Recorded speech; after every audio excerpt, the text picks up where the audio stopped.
Hello, hello, hello, everyone. Mike Arnold here, co-founder Pat Trading Partners, along with Bob Iacchino. Let's see if we get some lighter viewership now that the NFL season has started in the USA. So, I didn't get to see the end of the Bears game. I am doing a live stream instead. Good afternoon, Josh. So, don't anybody tell me the results of the Bears game. Anissa, good afternoon. Hey, options. Happy Sunday. Sunday. We had yelling a little speaking a bit ago. See, no, there's no rest on the weekends. We gotta do our prep. Hope everyone's ready for a fantastic trading week. Again, I appreciate everyone who can attend live. And I understand if you're watching it on demand, you might have some other things to do, some family obligations. Completely understand that. Please be able to watch it on the replay. If you are new here, please do consider subscribing, ringing that bell, and hitting the like button. Longer term viewers, you know what to do. Don't need to dwell on that. Good afternoon, Davey. I put up a stock sector overview, recorded stock sector overview. So if you're interested in that, please take some time. I tried to keep it brief, but it does have some good points in it and what to focus on with some slight potential more upside targets, especially at the beginning of the week. Happy Sunday, George. Well, I'm just so happy so many people are here. Hey, George, what is that picture next to your name? The next to Geo Mission. What is that? It looks like a motorcycle or something. Could you give me some context? Give me some context of that. All right, let's get straight down to it. This week, not much. You got consumer inflation expectations tomorrow, but that's the minor one. That's at 10 a.m. Central, so an hour and a half after the open. Tuesday is one of the big days. We got inflation rate, core inflation, CPI, everything related to that. That is a biggie. All right, we got that 1 hour before the open. So things tomorrow, we might see a little more upside. We still got cycles pushing to the top. And then I'm expecting more of a pause going into Tuesday morning. Please please do not forget about that. If you tune in here, I won't let you forget about that. Then we have the Investors Business Daily economic optimism. I just actually want to see where that's looking at. And we have minor of Redbook.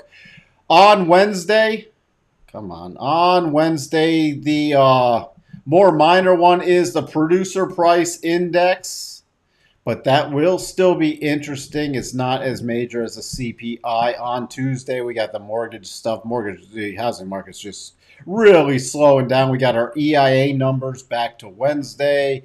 On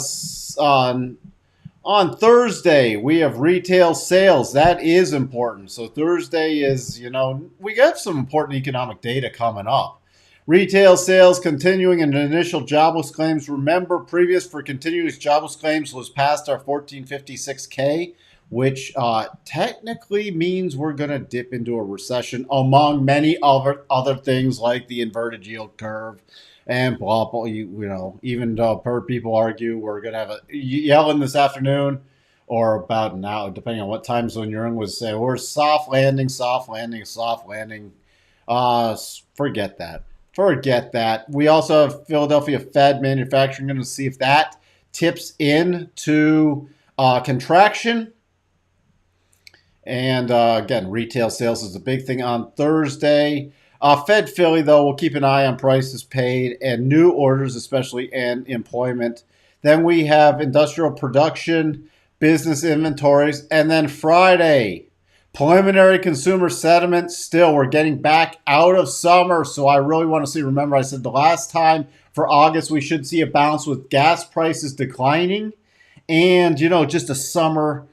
Now we're getting back to school expenses, what's going on. I mean, food isn't easing up.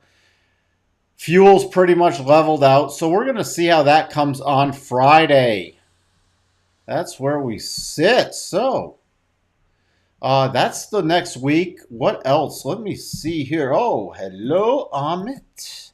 Hello, Raj. A guy on a bike in the PlayStation game, Motor Storm, jumping a ramp over City Skyline. All right, gotcha. So it's from a video game. Was wondering if you rode or anything. I used to ride years ago. Still have my motorcycle's license, but my wife doesn't want me to kill myself. By the way, it's my wedding anniversary today, 18 years of marriage. Met and married my wife in 6 weeks. Went through a Las Vegas drive-through, did not get out of the car. That was sort of fun. We planned it that way. It wasn't that. Uh, in case not why anybody would wonder, but in case you want to know how strange I am. Remember, you can't forget, Friday was a very strong day, but very low volume on Friday. Very, very low volume. So that's why I'm taking Friday's up move. Yeah, it was a nice up move, but with a grain of salt. FOMC, 91%. Remember, we start really paying attention when it's over 90%. And not this week coming up, but the following week is the Fed rate decision on the 21st. So that's going to be key. And also it was stressed on Friday, I forgot by which Fed speaker, that CPI isn't going to be one of the key players that they were thinking going into, because even on a better print still, and it's not going to really affect them. Don't pay attention to the green line. Pay attention to zero gamma 4114 as they don't update this till tomorrow morning. But remember, we closed at 4085. Really close to zero gamma. So this thing on any continued rally tips into positive gamma. And the OPEX isn't this week, but OPEX next week. Next week is massive. Massive. So we can't forget about that, even though we're 2 weeks away. Don't ignore it, because the 4,000 strike is a big gravity well. Fear and greed index. This is actually a really good tool for a counter indicator. But last time we got a little higher last time on the rally into neutral, but now we're back out of fear into neutral mode. And when we get into neutral mode in a bear market, I start watching for the more topping signs. It does not mean we can't keep going up, but we've already removed ourselves from fear. So neutral, that's sort of neutralized. No pun intended. All right. And more things I'm going to go over on Sundays. Current market valuation. Now, this is their aggregate score, and this is based off of just currentmarketvaluation.com. I find this handy. I just want to point something out. But I don't like their aggregate scores. Here's where we're sitting, though, in terms of, they're fairly valued to overvalued. So it's right in the middle of one standard deviation to zero. I really, though, look at some of these other indicators. The yield curve model, very overvalued, and I'll show you why I don't look at the aggregate so much, because I think it's more skewed. But this is a handy thing to check in on. The yield curve is still one standard deviation. We already had, we're up at a very overvalued market still. Buffett indicator, very overvalued. You see it skyrocketed after COVID, but we're still even pulling back that one standard deviation and bouncing off that again. I'm expecting this to eventually dip to negative one standard deviation or overall, but this is still very overvalued. PE ratio still beyond one standard deviation, very overvalued. Interest rates, this is where I start disagreeing. Fairly valued. I don't necessarily agree with the way they structure that one. Margin debt, don't look at. I don't look at this one at all. They say this market's undervalued for margin debt. We've had a pretty substantial pullback in margin debt, but this can get very. What happened? Ooh, I hit the wrong thing. This can go deeply. So this, I think, is slightly skewed for all the research I've done. And mean reversion, we're still at one standard deviation. And before this is over, I think we're going to see this below the green line.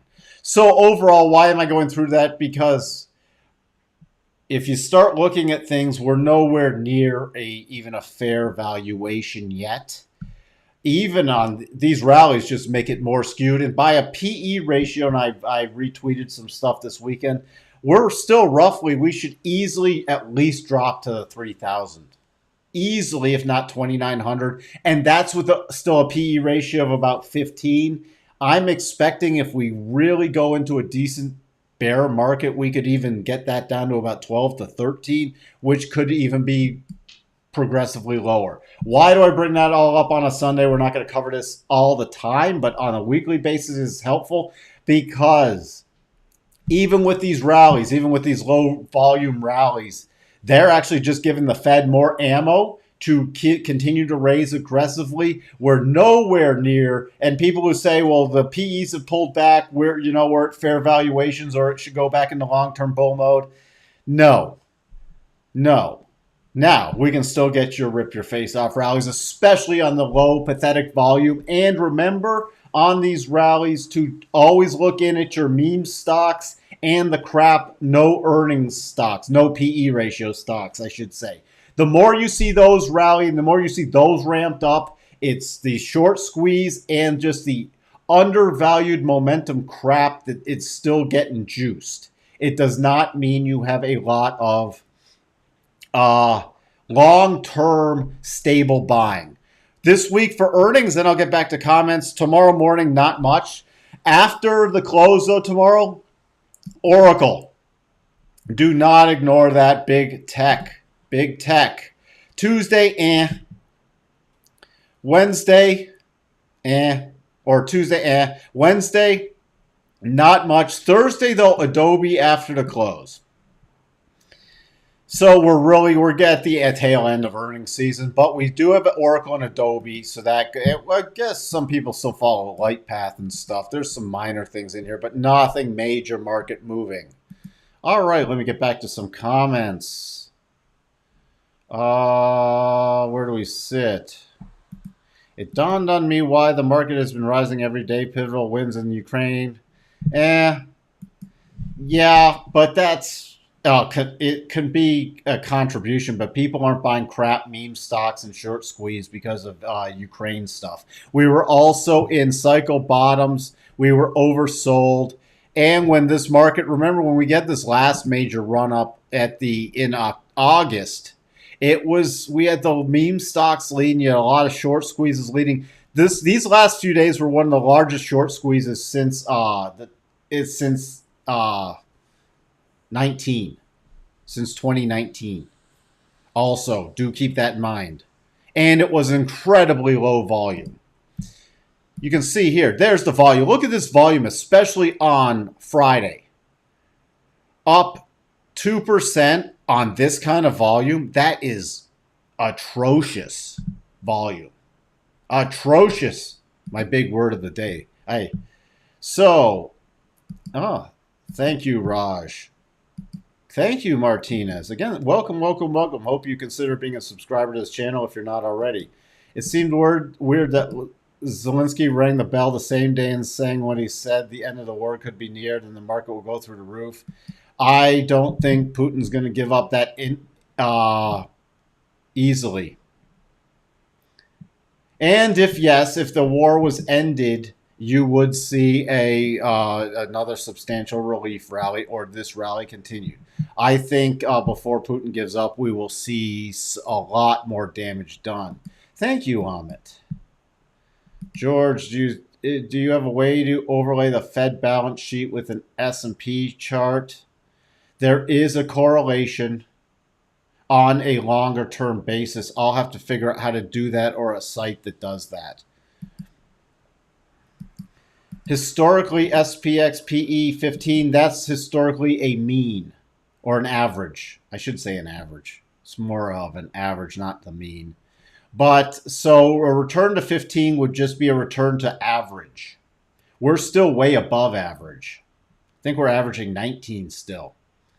So we have a way to go to get it back to average, and a lot of bear markets overshoot average. I'm just giving it the benefit of a doubt for fundamental valuations, which would take us back to 2,900 to 3K. And that would only be an earnings compression to average. Mike, as you know, I only play options with the end of war potential in play. Buying puts is far too risky. So are calls. Uh, I not with low volatility because you could always put on as the volatility continues to collapse. You can always put on lower volatility non-directional plays that can still play out. I think people are stressing the end to the war slightly too much. I don't think it's going to end that quickly. Yeah, if the war does again, if you might, I think this pop actually going in with this pop on the VIX. Let me jump to the VIX. This that especially if we get a little follow through Monday, you know, even if we get some follow through on Tuesday, if the CPI is slightly better, any return to this low VIX area, I mean, even now, this is, you know, you don't want to try to nail the absolute low, but any pullback here with cheap volatility down in this range, down here, is a bargain volatility wise still for the end of September and October. Still a bargain from my perspective. Again, everything is, it's my live stream, it's my perspective. All I can say is the market is holding up very well given QT. Remember, quantitative tightening does have a lag factor a bit. And the markets, this is what, no, I didn't see many people stressing how low volume the rally was. It's just not, and it's not a broad. Yeah, you get some stocks popping back, more so stocks popping back above their 50-day moving average. But this is still a recovery rally. Could it go on a bit longer? Yeah. If the war were to end in Ukraine, could it get a bigger pop? Yeah. But it's just, again, I do agree with the one thing Options 22 said. We do get a further pop, there's going to be some major bargains for driving option positions for downward plays through even through the beginning of next year. We'll get to the dollar in a bit. I don't generally cover UUP. Remind me, we can peek in it. I cover the futures because of the structure of UUP, but we'll glance at that too. Hey, Coco.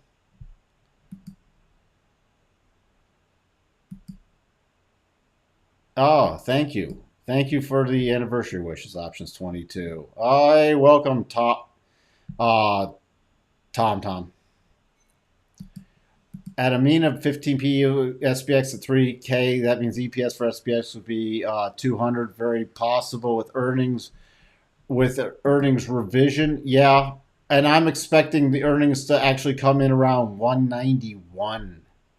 So that's why I'm slightly lower than that, but for longer term. But yes, that's where we would sit. That's why roughly over when we really start the next down leg, that's one of the key, besides the technical aspect. I don't even need to respond to these. Let's see. The stock U looks intriguing. Remind me of that. Is this low volume rise just short covering, in my opinion? A lot. There was just lack of sellers and short covering. Yes. And literally, there were sellers took Friday off. Now, back to this. If we are key targets that I'm watching for tomorrow, first is this 4094 to 4093, the same target we had on Friday. Above there, 4093 to 4105 is key. 4105 is the key area. And then if we do, and then the breakdown zone is 4130. Remember, once we get into this area, we're in positive gamma or at least neutral gamma. So you get the dealers aren't reinforcing either the rally or the sell-off. However, on a sell-off, you start dipping into negative gamma again. If we do get above here, remember I'm watching this area for a possible, this is possibly still a wave 4. We start getting closes above 41.30. That is getting off the table. The only thing that gets me sustainable bullish continuing is if we can maintain a close above 40.61. Remember, we got the buy signal back on the 7th. So at this point is trailing the stops. If it does get a close, with cycles still heading up above 40.61, then yes, I will target the 200 again and the 87.5. So nice how that works out. So this is not to get aggressive in this from my perspective with the bull market, for the bull rally. It's to maintain. Intraday plays are fine, but from a lower perspective, from a swing trade, it's ratcheting up stocks. Because anywhere between the 50 and the 62.5, we could have a rollover play, especially with daily cycles at the top. And weekly cycles not yet at the bottom. So we can see another push up and then a rollover. Also on the weekly basis, the 50 exponential is just above that 62.5. So I will be really starting to watch tomorrow as we edge up here going into Tuesday for any potential topping patterns. Other than that, it's trailing stops from the long side. On a pullback with the futures, my key support, minor support, I'm keying off the 1 hour rotation zone, which is roughly, you see here, it is 40.76. On a bigger pullback, let's see where we sit here. On a bigger pullback, I'll be watching roughly, let me fine tune this level, 58, yeah, roughly 40.58. Bottom of the 1 hour coming in with the rising 4 hour. And then the only other thing that gets me really into more of a pullback mode is below 40.26 because we have a gap fill, and that would take us to the bottom of the rotation zone. Watching for cycles on the 4 hour to somewhat top out with the overnight session tonight. Thank you, George.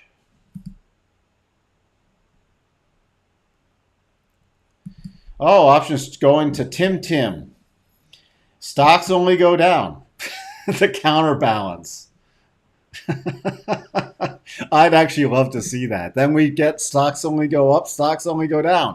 So just pay attention with daily cycles getting to the top and weekly cycles not yet bottoming. NASDAQ also low volume. Look at the NASDAQ volume. You want to talk about pathetic? You're up 2.83%, and this volume. I mean, that was nothing. If you traded futures, options 22, you could have done more volume than that single-handedly.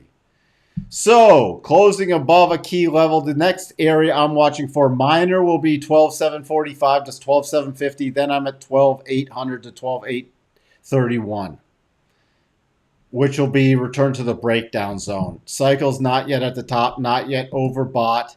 Pretty much 4 hour at the top, so watching for that pullback with the overnight session.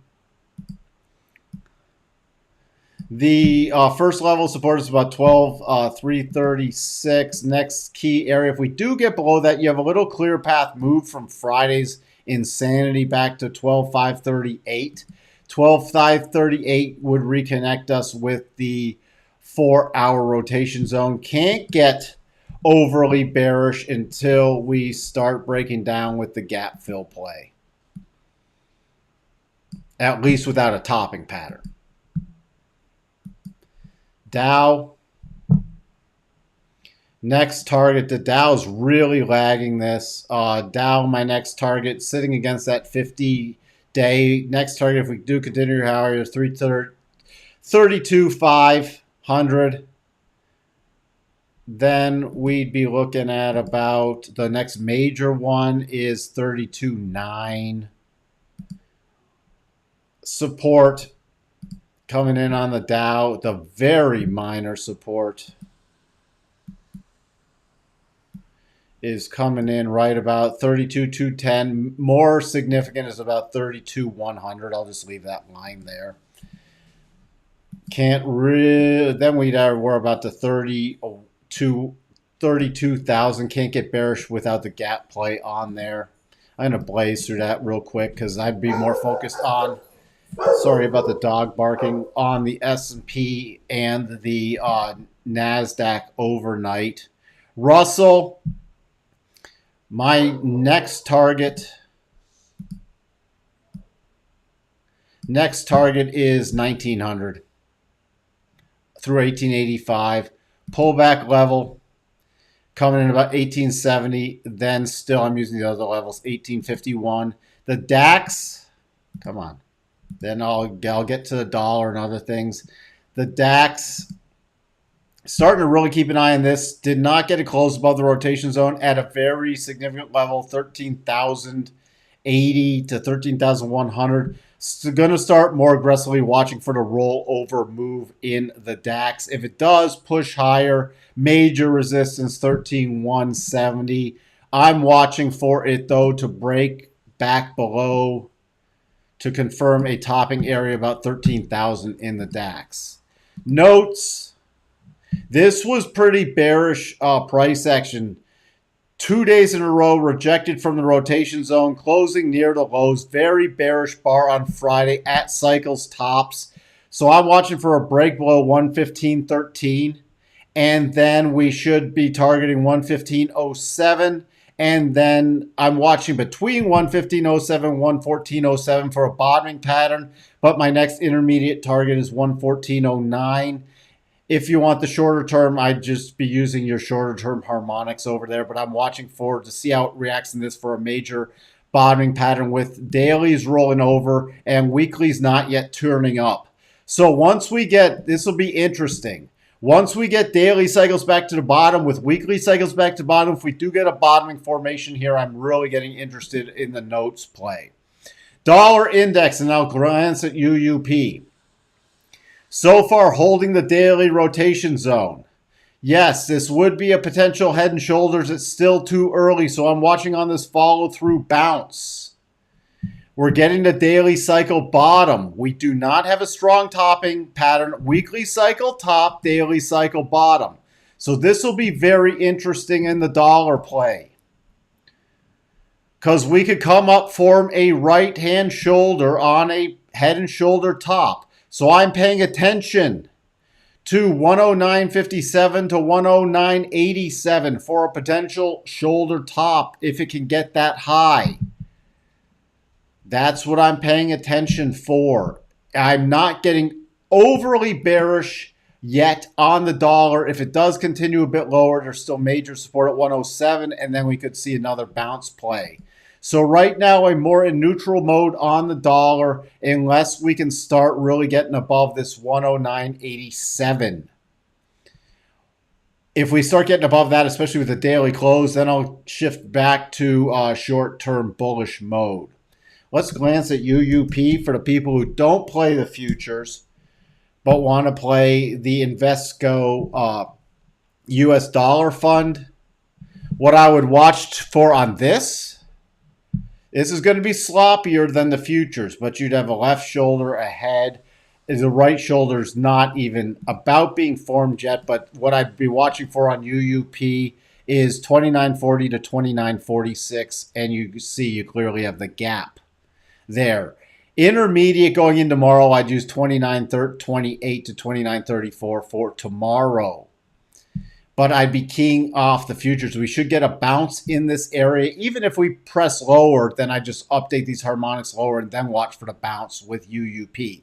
So right now, I would be in neutral mode unless we break below Friday's lows. We break below Friday's lows. The key area I would be targeting would be roughly about 29 to 29.05 for some support and then a potential bounce play. If we break above Friday's highs, then I'd be targeting 29.28 and 29.34 in UUP. VIX, we'll take a look at tomorrow morning. But essentially, if we start breaking both Friday's lows, I will stay in stronger bull mode and be targeting 22. Crude got that follow through. Cycle still not at the top. At the breakdown zone, returning to the rotation zone. So anywhere between this 87 to about going in front of the rotation zone a bit to about 88.78. Let me put on the retracement harmonics also. I will start watching for another rollover play in this area. So, yeah, no, I'm going up to 89.43. So anywhere between 87.37 to 89.43, I'm watching for a potential topping rollover place with cycles not being at the top yet on crude. In order for me to get more bullish in the short term, I need a close above about 91.50. Nothing going on yet in natty gas. I already talked about that on Friday. Gold. I'm still watching. Yes, you have a confirmed but not triggered double bottom. It's lower probabilities. It's against the rotation zone. This has to at least trigger on a daily close above 1737. The yen. Again, they're trying to talk down the yen a bit. Watching still for a little more pullback. A little more pullback before the next major push higher in the yen.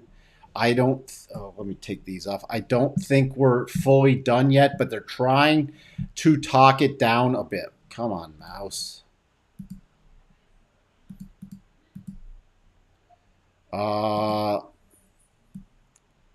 So look at this thing of beauty. So I will be watching shorter term. I needed to get above about 144.22 for a play in that, and that would target the most recent highs. And then 146.81, I'll get really interested if we push up to 148.62 for a substantial rollover play. Euro, I just don't have a fantastic setup yet on it. So below 99.90, then I'll target the pullback. If we do start breaking above 100.80, then I'll play for Friday's highs again. Other than that, I don't have a great setup.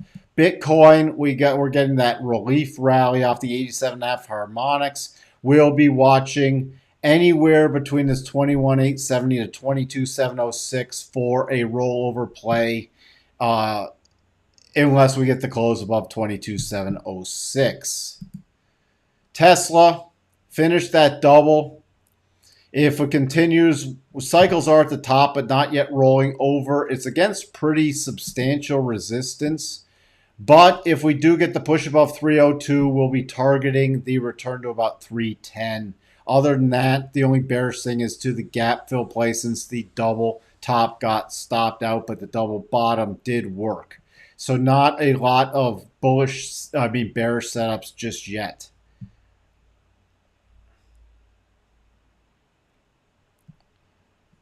Where else do we have? I know you had a... Hello, Lauren. Yeah, it's my wedding anniversary today. 18 years. I think CPI won't change much either direction. Gas got pumped for Labor Day. Food is still ridiculous. House prices down only slightly. I think the Cleveland Fed is still projecting 8.2 or 8.3%, and they've only been wrong or undershot it like 3 times in the history. So I'm still thinking that it's going to be elevated in the 8%, which, it might be down still from last month, but that's not a major easing CPI. Then even the Fed will be shocked at that one if it drops below 7.5.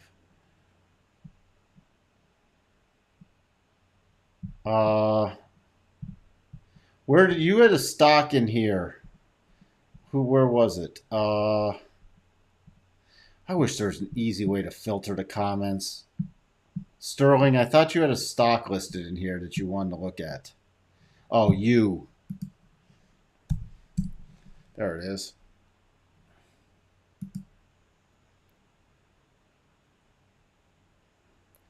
Unity Software.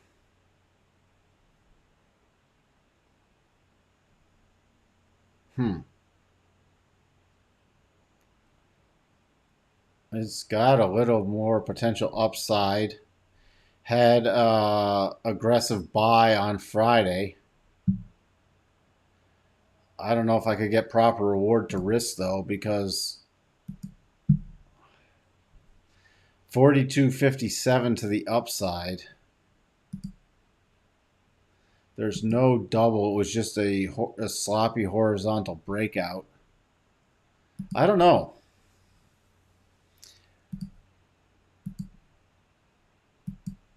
Yeah, 42.57 to 42.90 would be the next target. So I don't know if I could get my at least reward to risk for me.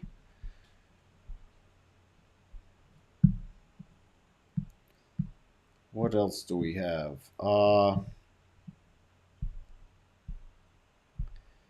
There's a ton of money sitting out these moves up. That's why I was saying, that's why I'm pointing out the volume.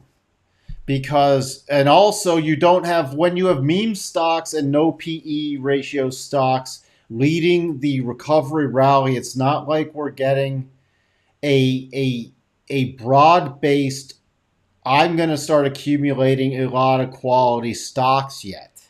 We're not getting that on this rally. So that's the other thing. And can the rally continue? Yeah, but this is not the thing a bottom is made of yet. Oh, thank you, Lauren.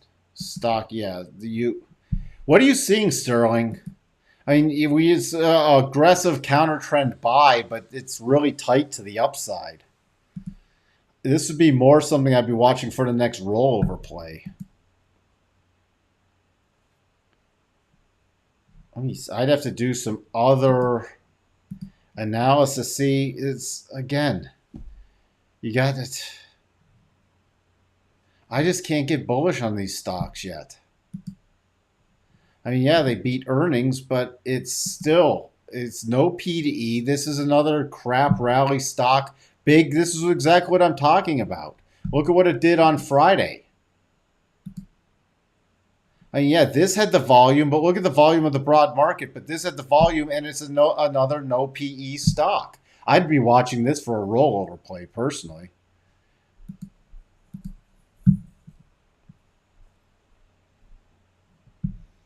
Dinner, surf and turf? No.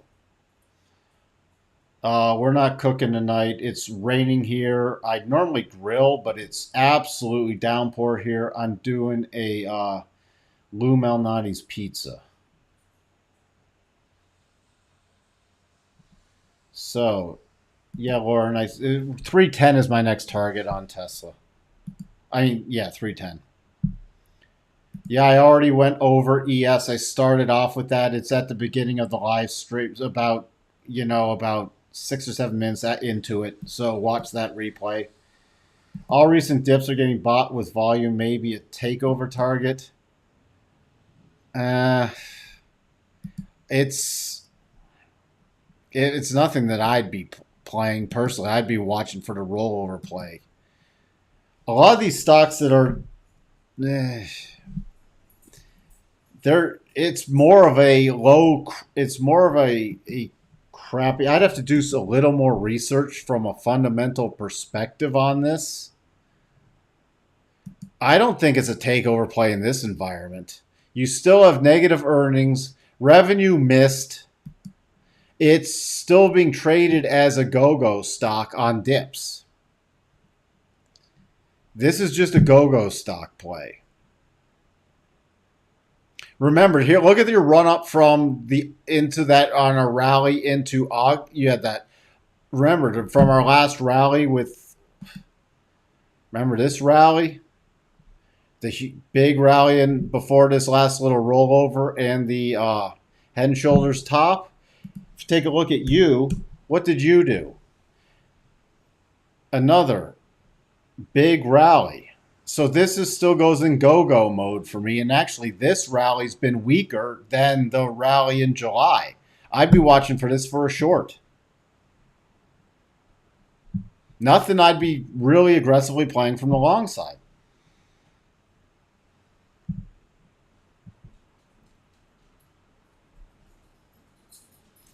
You know, this is It's got no earnings. It missed on revenue. This thing will probably trade down to wonder let me this thing will probably trade down before this is said and done. I bet you it'll be in the single digits.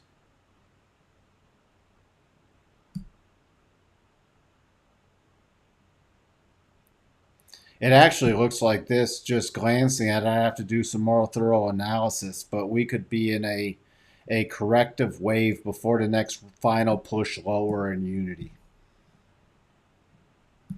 What's a rollover play? A rollover is something that a route. I'll give you an example just with Unity up here. A rollover play is, you see here, we have a concept, Martinez, good question, of the rotation zone. So the rotation zone is the 8 EMA and 20 win EMA. When the 8 is below the 21, I'm watching for short setups into that area and then a rollover. So let me just give an example. You got the cross, and we don't trade crosses.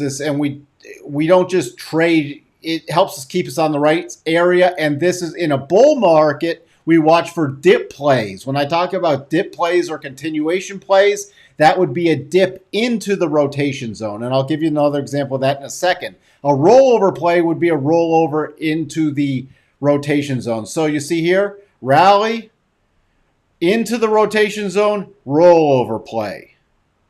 All right? See how that worked? So it's a negative. This is on a weekly basis. So, and you could do rollover plays on different time frames, but I'm focusing on the larger. So we have the rotation zone is a sell area. Rally, rollover. Rally, rollover. Then we've just flattened out. Now this rally, rollover. Even on a rally here would be a rollover play. As opposed to, I don't know, what's been strong. Let me just go back in time. For example, in a bull market, Apple, this would be a dip play, dip continuation play. Return to the rotation zone, continuation play or dip play. This is actually a buy signal. This is a buy signal that then topped out into the bear market. If you want shorter term stuff, see on the last run up in August, here's an example of a dip play. Rotation zones in our favor with Apple.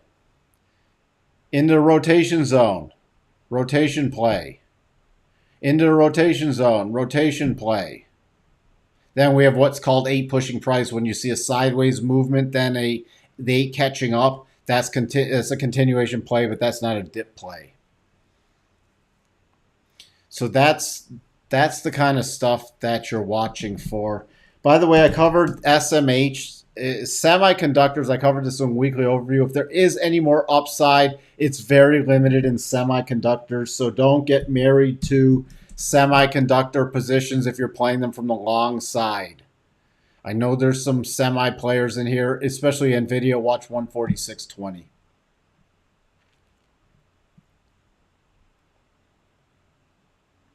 You're welcome, Sterling. Again, you know, there's better things to play on the long side. There's still some value, nice value setups in that. Can you look at, hey, Richard, thank you for being here. Can I look at GEO? Sure.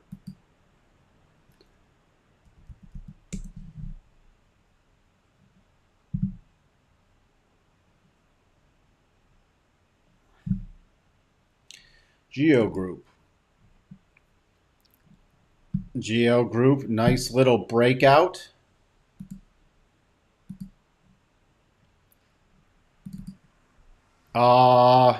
If you're playing this only from the long side, watch for, in the next few days, especially this week, watch for a rollover play.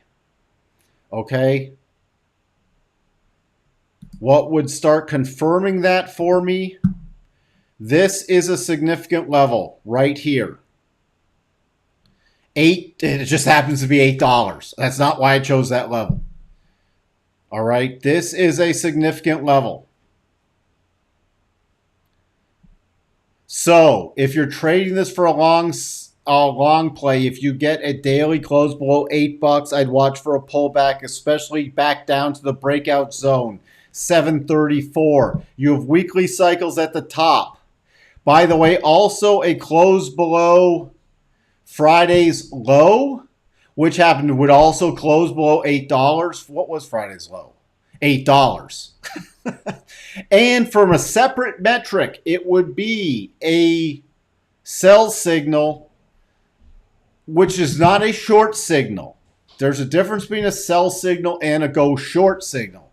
This would not be a short signal. You got the weekly rotation zone lower. And look at this, right at that $8, it's essentially the bottom of the daily rotation zone. You got the close below the rotation zone. Here's another example. We got the breakout play. Remember I showed you this level, this 734 level on the weekly, just a little instruction. So this was key resistance. Let me drop down to the daily. You got the breakout, all right?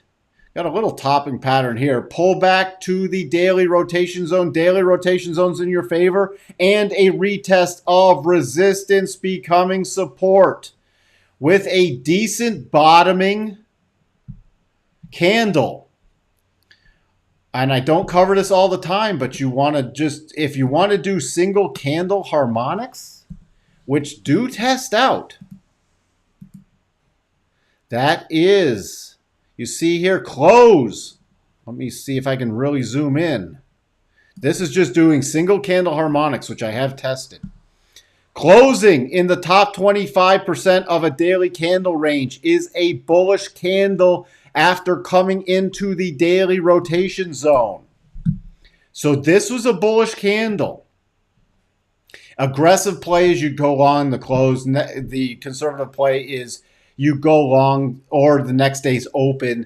The conservative play is you trade it on the break. And this is essentially a buy signal with the rotation, a %B buy signal also. And then a rotation back up. And now, it's, then you use your reverse. This is a great area to use your reverse harmonics. Stop raise, take some profits off the table. And again, you're not trying to call the exact high. If you wanted to use your forward harmonics, they would have been from this. Let me see on the weekly. This kilo.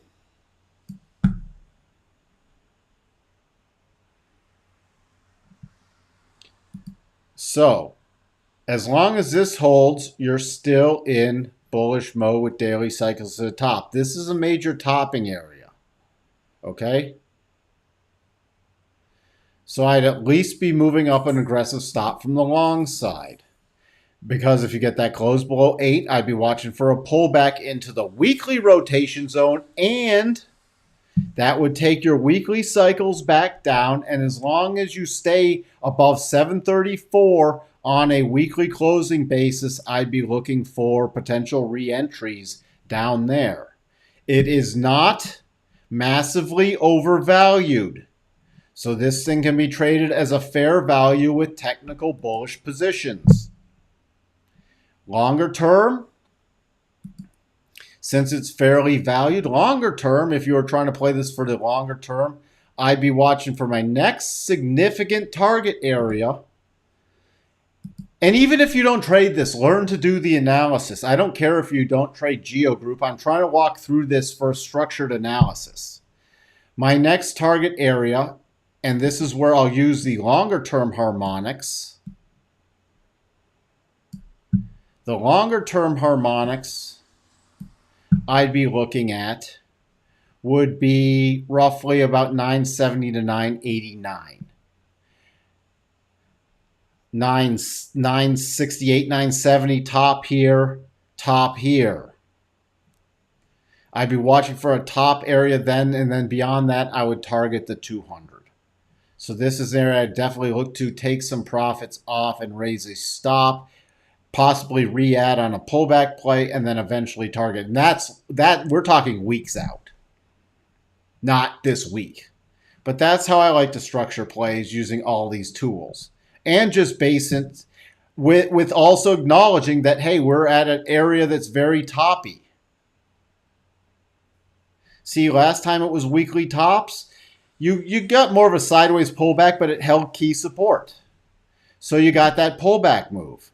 So again, we're at topping area. I'd be watching for it to hold the key support area and then a possible re-entry move.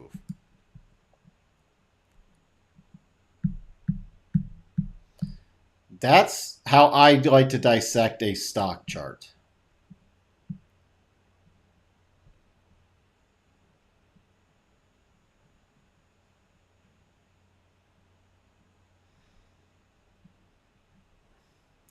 Is that why I say 310 for Tesla? You have a fair amount of topping price action out here. Also, if we put on your bigger retracement harmonics. Oh, sorry. 310 was, let me do something here.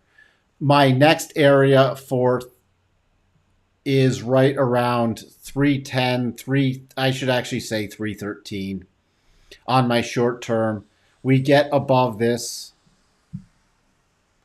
Should have gone back and just done the analysis. My next targets. So you have 311 to about 313. Go to 311 to 313.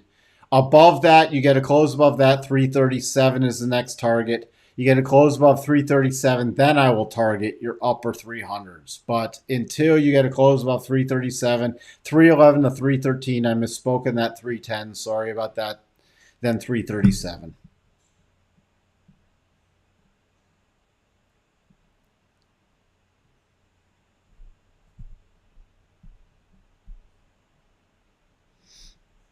Yeah, that's a good point, Sterling. There is the 1% excise tax for company buyback programs, especially if we start going into a more significant pullback mode again. That will be really putting a damper on buyback programs.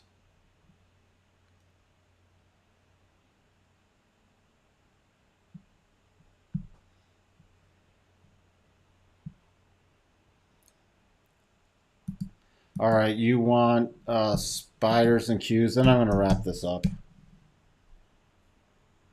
Qs, you triggered the double bottom, so 309.15, 311.85, 314.55. You're sitting against, it did not close above the daily rotation zone, but I'd be targeting this 309.15 tomorrow, and if it does continue strong to rally, this 311.85. Do not ignore this second target area with the 50% being right in front of it. Key pullback area now is 304. That's it for not yet at daily cycles at the top, so you might be able to eke out a little more going in Monday/Tuesday morning. Remember CPI Tuesday morning. Spiders also triggered but hit the first target. Spiders then the next target area above Friday's high. There is no great target area until about 410. Your pullback targets are roughly about 402.35, 402.50, and then it would be the gap fill. 436.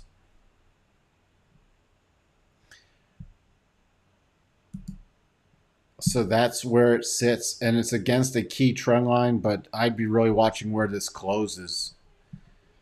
Would not ignore this major resistance area, though, at this 410 area. 410 to 4. If it does peak through, I watch for potential topping highs to be 410.97, but key would be 410.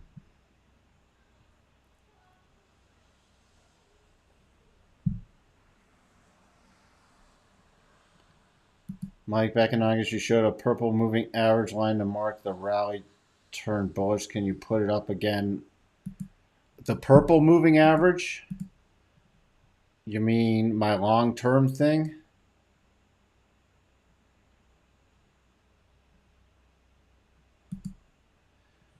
I do,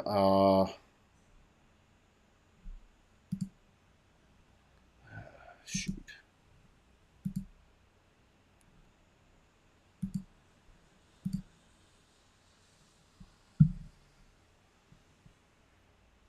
This is nowhere to, again, I talked about it in a weekly sector overview. I didn't show the charts, but none of these are a long-term buy yet. They just have the short-term little patterns. That purple line actually is coming in right above the 62.5, which is the key area. Funny enough. On the S&P, on the NASDAQ, it's actually above there. But all these are still in medium-term sell mode.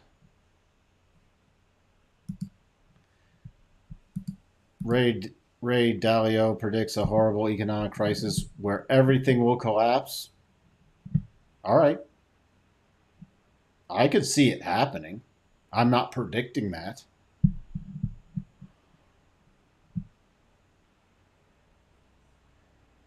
Ray Dalio says we're in stage 1 rebuilding. Read his newest book. What's the name of the newest book? I guess I could search for it, but if you have the title, could you type? Is this a good read?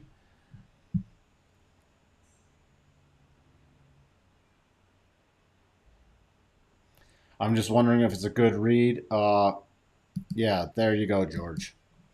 All right. So yes, we're still in long or medium to long-term sell mode. You should watch the sector overview because you'll see a lot of sectors that are still in long-term sell mode, and the ones that didn't tip last week actually maintained a really decent buy mode. And I went over value versus growth, and a couple things still have a little more upside on the double bottom patterns.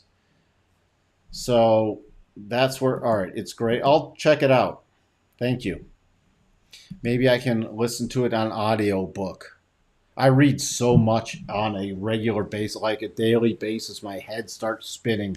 So if I can just lay down at night when I can't sleep sometime and listen to audio books, I love to do that. Then at least I can give my eyes a rest.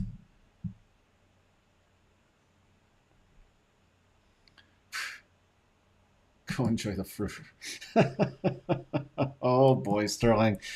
Oh boy. Thank you, everyone. Again, so I guess the message is within, now anything can shift on after CPI on Tuesday, but I am watching for topping patterns going into Monday night, Tuesday morning. That doesn't mean they have to trigger. I will be on the lookout for those. Thank you, George. I don't want the world to collapse. Sometimes you need things to pull back to get to good long-term valuations. Remember, we get a bigger pullback now with a proper bottom. If we stay in this valuation mode, the outlook with 10-year valuation, yeah, you can get some years with good return rallies and some years are just going to be dismal. I'd rather get it out of the way and get to some good market valuations where we can build long-term bottoms. I don't want a world collapse. I'd actually like to get all this juice out of the market to where you can get some better valuations from longer-term models.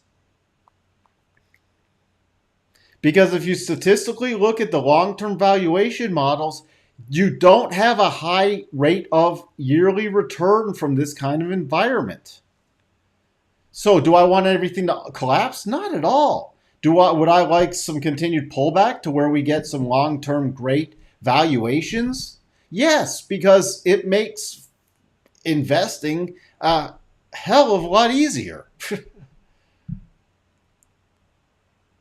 What are the moving averages used on your charts? I have a whole video. Sherry, thank you for being here. I appreciate everybody new turning in. I'll go over them real quick, but I have a whole video on the YouTube channels. The way I set up my charts, it tells you everything except for possibly a cycle indicator, which I can review sometimes later. I'll probably have to redo one.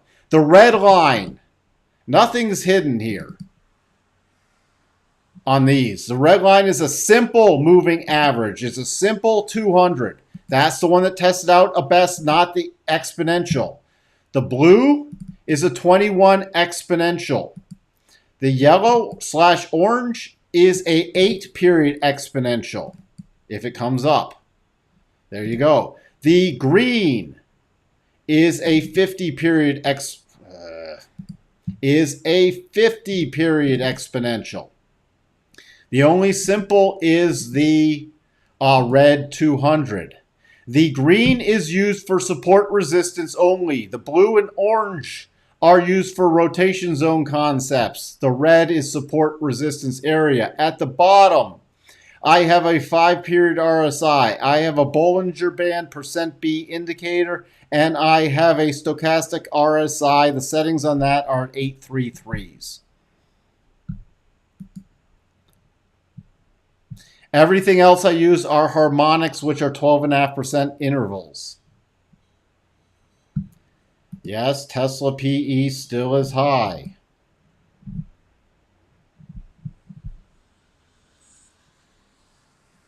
All right, it's on Audible. I'll definitely check it out.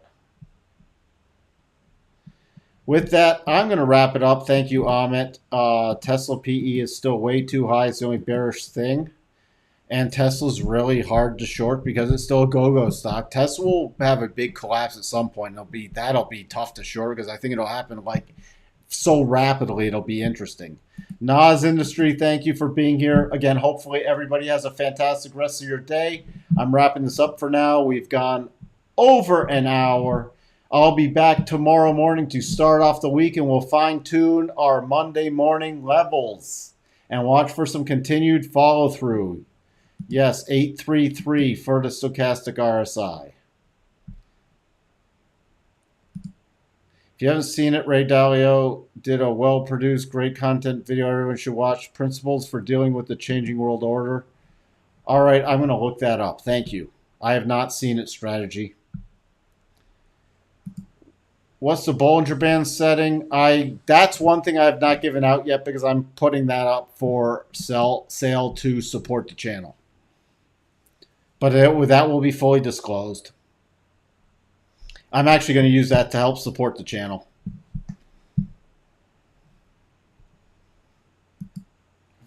So with that, I will wrap it up for now. Thank you for being here. Have a great rest of your day. Bye.